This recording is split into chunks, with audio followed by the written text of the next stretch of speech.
नमस्कार। स्वनिर्भर माध्यमिक शाला की ओर से आप सभी का स्वागत है। मेरा नाम है शैशव कड़िया और आज हम राष्ट्रभाषा हिंदी का अध्ययन शुरू करते हैं। तो इसी दौर से आगे चलते हुए हम आज हमारी पहली काव्य आराधना जिसकी हम शुरुआत करते हैं। हम भारतीय होने का सबसे पहले तो गर्व होना चाहिए और हम भारतीय लोगों की और हम हिंदी लोगों की एक परंपरा रही है। हम किसी भी कार्य की शुभ शुरुआत प्रार्थना से करते हैं। हम स्कूल में जाते हैं तो अध्ययन से पहले हम प्रार्थना करते हैं। तो आराधना भी ठीक इसी तरह का एक प्रार्थना गीत है। तो आराधना जो काव्य है उसका साहित्य प्रकार है प्रार्थना गीत और उसके कवि हैं वसंत बापट। तो चलिए हम ये आराधना काव्य के समझने का प्रयत्न करते हैं। और ये आराधना काव्य हम समझने से पहले उसके जो रचनाकार है वसंत बापट जी, उनका हम परिचय लेते हैं। ये है वसंत बापट जो एक महाराष्ट्र के ख्यातनाम कवि थे। उनका जन्म 25 जुलाई 1922 के दिन महाराष्ट्र के सतारा जिले के कराड नामक गांव में हुआ था। पुणे उनके कर्मभूमि थी और वह राष्ट्रीय सेवा दल में अग्रणी रहे हैं। व्यवसाय से तो प्राध्यापक रहे और उनके काव्य में राष्ट्रभक्ति, समाज जागरण एवं मानवीय संवेदनाएं व्यक्त हुई है। उनकी बहुत सी रचनाएं हैं जिसमें है सेतु, बिजली, सकीना, अकरावी दिशा यानी 11वीं दिशा और तेजसी उनकी महत्वपूर्ण रचनाएं हैं। उन्होंने जो भी रचनाएं लिखी हैं वो मराठी भाषा में लिखी है और उन कविताओं का हिंदी अनुवाद हुआ है। तो आज जो हम पढ़ेंगे आराधना एक काव्य, तो वो भी मूलतः मराठी भाषा में लिखी है और यहाँ पर उसका हिंदी अनुवाद दिया गया है। तो चलिए ये आराधना काव्य का क्या है। आराधना शब्द का सामान्य अर्थ तो पूजा करना होता है, लेकिन ये वसंत बापट जी के जरिए उन्होंने सच्ची आराधना, सच्ची पूजा क्या है वो बात समझाने का प्रयत्न किया है कि सच्ची आराधना सत्यम, शिवम और सुंदरम की उपासना है। दिन दुखियों की रक्षा करना, यानी जो लोग दुखी है उनका दुख दूर करना सच्ची पूजा है। और भेदभाव मिटाकर वैर भाव से मुक्त होकर विश्व बंधुत्व की स्थापना करना, यानी वसुधैव जो कुटुंब हमारे भारतीयों का जो स्लोगन रहा है, विश्व बंधुत्व की स्थापना करना, वही सच्ची आराधना है। तो आइए हम उस आराधना काव्य के समझने का प्रयत्न करते हैं। आराधना जिसका अर्थ होता है पूजा करना। हमने बहुत से लोगों को पूजा करते हुए देखा है। वो लोग अपनी पूजा में कुमकुम, चंदन, फूल, हार, प्रसाद और आदि वगैरह नैवेद्य वगैरह रखते हैं। लेकिन ये वसंत बापट जी ने कि सच्ची पूजा क्या है वो बात हमें समझाने का प्रयत्न किया है। और वो कहते हैं कि देह मंदिर चित्त मंदिर एक ही है प्रार्थना, सत्य सुंदर मांगल्य की नित्य हो आराधना। यानी उनका कहने का अर्थ क्या है, हमें देह का अर्थ होता है शरीर और चित्त मंदिर, चित्त का भी अर्थ होता है मन। तो हमारा शरीर एक मंदिर है, हमारा मन वो भी एक मंदिर है। यानी शरीर और मन से कभी भी गलत कार्य नहीं करना है, तो वो हमारी सच्ची प्रार्थना ही है। हम हमारे शरीर से यानी मुंह से हमेशा सत्य बोले, सत्य, कभी भी किसी का असत्य ना बोले। असत्य दोनों एक दूसरे के विरोधी है, सत्य और असत्य। और मन से लोगों के मंगल कार्य यानी लोगों के कल्याण की भावना रखनी है। कभी भी किसी का बुरा नहीं करना है, किसी का भी अमंगल यानी बुरा नहीं करना है। और हमारे मन में सुंदर सुंदर विचार आने चाहिए, कभी भी असुंदर यानी गलत विचार नहीं आने चाहिए। तो कवि कहते हैं कि देह मंदिर चित्त मंदिर एक ही है प्रार्थना। हमारे शरीर से और मन से कभी भी गलत कार्य नहीं होना चाहिए। हमेशा सत्य बोलना है और मन में हमेशा लोगों के कल्याण की भावना रखनी है। सत्य सुंदर मांगल्य की नित्य हो, नित्य यानी हमेशा, तो हमेशा लोगों के कल्याण की भावना होनी चाहिए। मांगल्य की नित्य हो आराधना, तो वही हमारी पूजा है। दुखियारों का दुख जाए यही है मन कामना, वेदना को परख पाने जगाए संवेदना। जो लोग दुखी हैं उनका दुख हमें दूर करना है, यही है मन कामना। कामना का अर्थ होता है इच्छा, और मन कामना यानी मन की इच्छा। हमारे मन में ऐसे सुंदर और लोगों के कल्याण की भावना होनी चाहिए कि जो लोग दुखी है, जो लोग पीड़ित है, उनकी पीड़ा, उनका दुख, उनका दर्द सभी दूर हो जाए। यही हमारे मन की इच्छा होनी चाहिए। वेदना को परख पाने जगाए संवेदना। वेदना, वेदना यानी पीड़ा, दुख। जो लोग दुखी है वो लोग हमेशा यही चाहेंगे कि मेरा दुख दूर हो जाए। तो वेदना को परख पाने जगाए संवेदना। तो वेदना जो पीड़ा है उसको हमें परखना है, उससे हमें जांचना है। और लोगों के दिल में संवेदना यानी जो लोग दुखी है उनका दुख क्या है, वो उस दुख से, उनकी पीड़ा से उनको कितनी तकलीफ़ पड़ रही है वो देखना है, और उनका दुख दूर करना है, उनकी तकलीफ़ वगैरह दूर करना है। और कहते हमें वेदना को परख पाने जगाए संवेदना। और संवेदना, संवेदना का अर्थ होता है दया। हमारे मन में किसी के प्रति दया होगी तभी हम उस जो सामने वाला जो दुखी है उसका दुख जान सकेंगे कि नहीं, इसको काफ़ी दुख है, और उस दुख को दूर करने के लिए हमारे मन में दया आएगी और हम उसके दुख को दूर करने का प्रयास करेंगे। तो वही हमारी सच्ची पूजा है, वही हमारी सच्ची आराधना है। दुर्बलों के रक्षणार्थ पौरुष की साधना। और जो लोग दुर्बल हैं उनकी हमें रक्षा करनी है। कुछ लोगों देखते हैं जो दुर्बल है उनको लोग डराते हैं, मारते हैं, उनका गलत कार्य करते हैं। लेकिन जो लोग दुर्बल हैं उनकी हमें रक्षा करनी है। वही हमारा दुर्बल यानी जो लोग कमज़ोर हैं वो, और उनकी रक्षा करनी है। उसके रक्षणार्थ पौरुष की साधना। पौरुष यानी मर्दानगी। और दुर्बल का विलोम शब्द है सबल यानी शक्तिशाली, तो उनकी हमें रक्षा करनी है। और रक्षक का विरोधी है भक्षक। यानी जो लोग दुर्बल हैं, जिनके पास शक्ति नहीं है, हमें उनकी रक्षा करनी है। कभी भी उनका अहित करना नहीं है, उनको डरा कर धमका कर किसी भी गलत कार्य करना नहीं है। यानी जो दुर्बल है उसकी हमें रक्षा करनी है, और उसके लिए पौरुष यानी मर्दानगी की साधना करनी है। हम मर्द तभी कहे जाएंगे किसी का भी गलत न करें। तो वही तो हमारी सच्ची आराधना है। फिर हम किसी का गलत न करें तो फिर हमें मंदिर में जाकर या पूजा सामग्री लेकर जो ईश्वर की जो मूर्ति की पूजा है वो करने की कोई आवश्यकता नहीं रहेगी। हाँ, कर सकते हैं, लेकिन किसी का गलत भी करना नहीं है।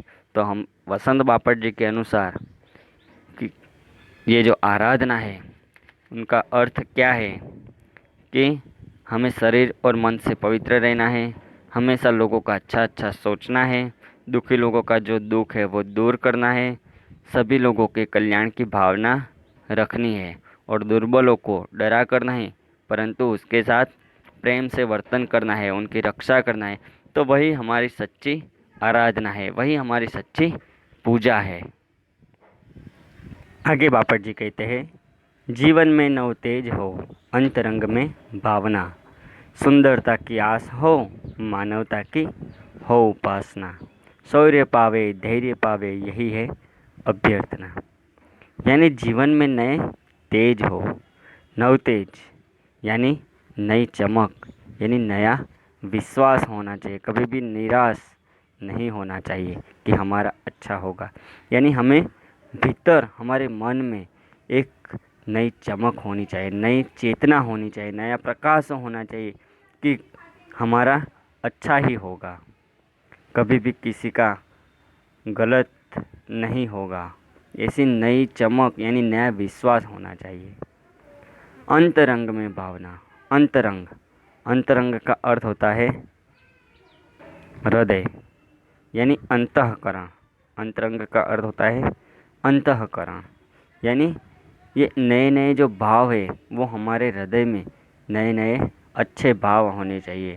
किसी का गलत न करना, प्यार से रहना, वो भाव हमारे अंतरंग में यानी हृदय में रहना चाहिए। सुंदरता की आस हो, मानवता की हो उपासना। जो सुंदर चीज़ है यानी लोगों का अच्छा ही होगा, ऐसी हमें आस रखनी है यानी आशा रखनी है। सुंदर, जिसका विरोधी हमने बताया था असुंदर, तो हमेशा सुंदर आशाएं रखनी है हमें।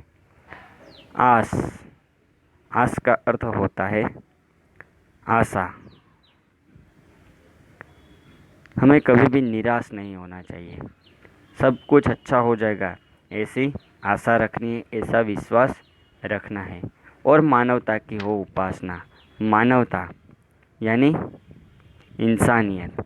हम इंसान को मानवी कहते हैं तो क्यों कहते हैं? क्योंकि उसके भीतर मानवता का गुण होना चाहिए।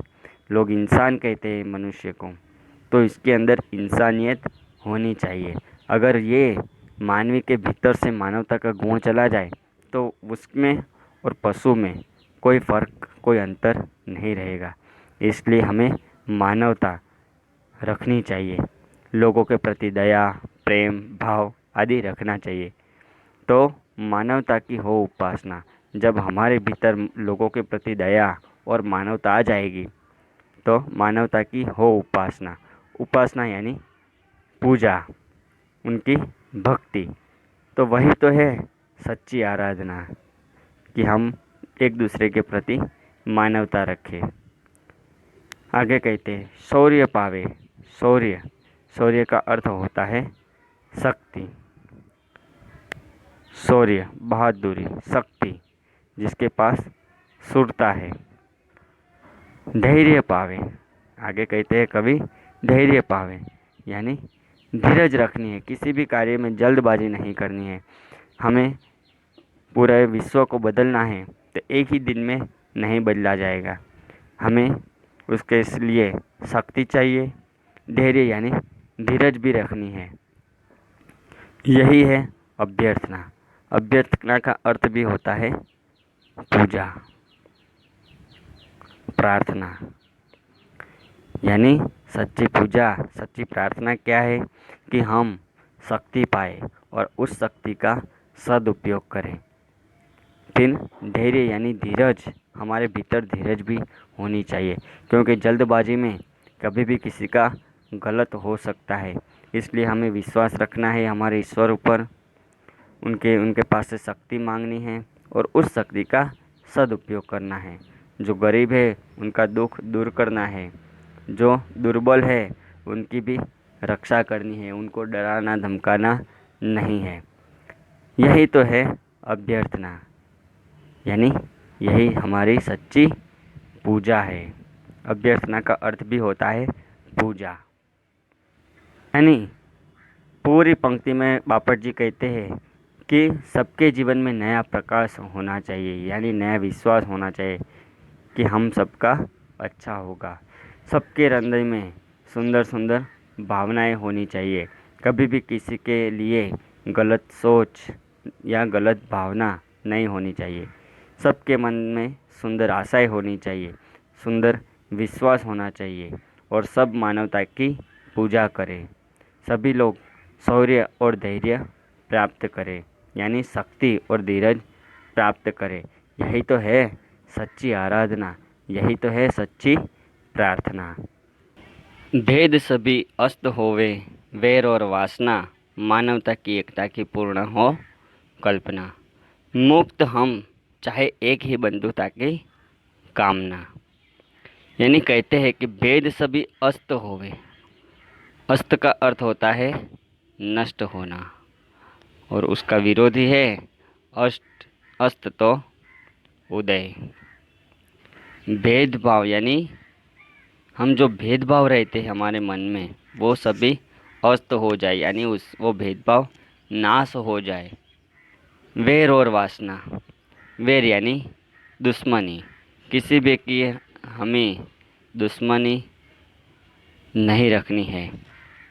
और वासना, वासना का अर्थ होता है इच्छा, लेकिन गंदी इच्छा है।